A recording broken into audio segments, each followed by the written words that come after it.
If there were an hellspawn of cream between us, O milk-white mistress, I would swim to thee to show to both my love's extreme.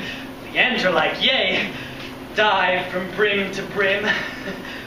But met I with a buttered pippin pie floating upon it, that would I make my boat to waft me to you without jeopardy. Though seasick I may be, well, it did float. But if a storm should arise, by night or day, of sugar snows and hail of caraway, then found I a pancake in my way, it like a plan should lead me to your keys, which, if they tobacco kept, the smoke should dry me well before I slept.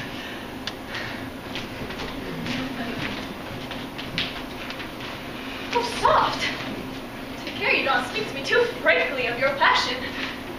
I have added you to my list of admirers, but you must make do with saying what you have to say with your eyes. And refrain from using any sort of language to express desires, which, to my way of thinking, are an outrage. Love me. Long for me, pine for my beauty, but like me by keeping it all to yourself. I can turn a blind eye to your secret yearnings, but the moment you give them speech and utterance, I shall be forced to banish you from my sight forever. In all the novels I have read, I have yet to come across anything so ingenious. I know exactly what you mean when you say the name Henriette. It is a pretty conceit, and I shall continue it safe when my heart prompts me to say in reply. I tell you, Henriette is not interested in marrying anybody. She must languish for her cherishing no hope. Farewell.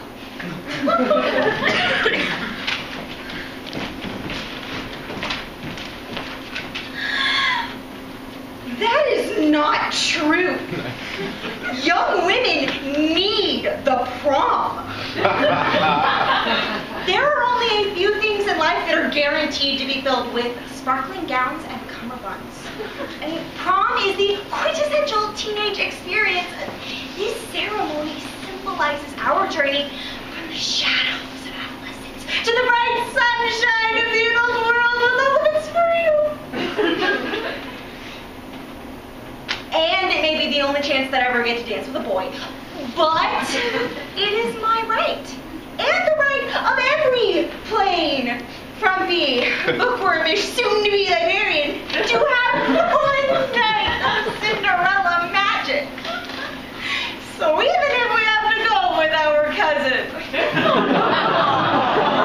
or our gay best friend from top class, we will have a prom. And you are going to help me.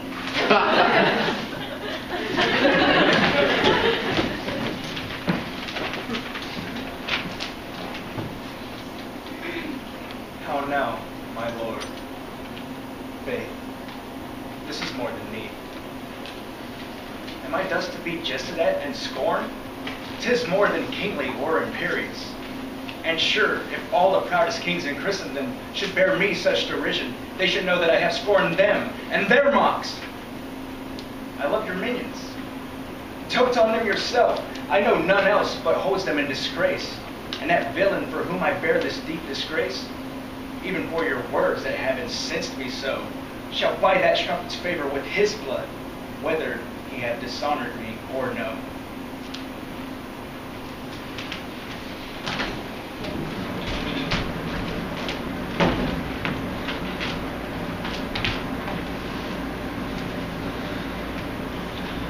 Let me try and explain. When things about to disappear, I look away in time. It was in this sense he disappeared. Looking away, I thought of him, saying, he is dwindling, dwindling. I knew what I meant. I knew I could catch him, lame as I was, to get up, to get down the road, to hobble in pursuit of him, to hail him. What could be easier?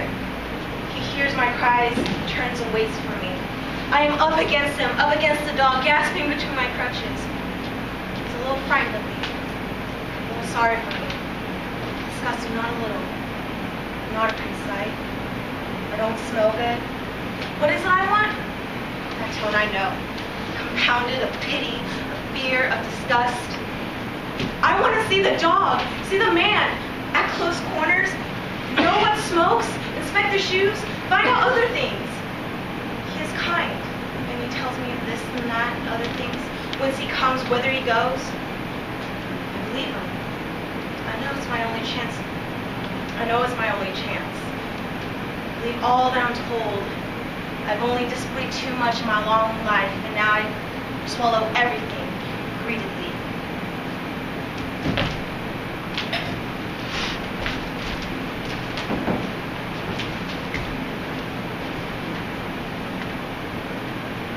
I am a villain if I apprehend with such a thought.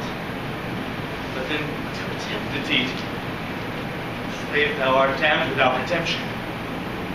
I'll drive this passion away with a song. A song, a song, as it fond man. My eyes will swim in laughter, and my soul lies drenched and drowned in red tears of blood. Find God in my heart, pray to him, ask him to plant new thoughts in my mind. For when I pray, I meditate, and when I meditate,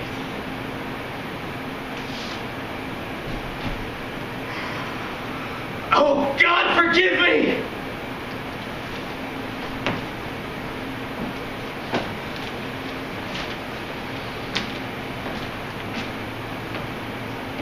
Think thee, sister, of our father's fate. Abhorred, dishonored, self-convicted of sin, blinded, himself his executioner. Think of his mother-wife, done in by a noose, herself had twined to death, and last our hapless brethren in one day, both in a mutual destiny involved, self-slaughtered, both the slayer and the slain. Think thee, sister, we're left alone. Shall we not perish, wretchedest of all, if in defiance of the law we cross a monarch's will? Weak women, think of that. Not framed by nature to contend with the will of men. Remember, too, that the stronger rule must obey his orders, these or worse.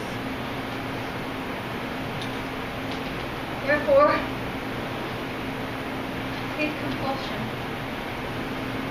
and entreat the dead to pardon.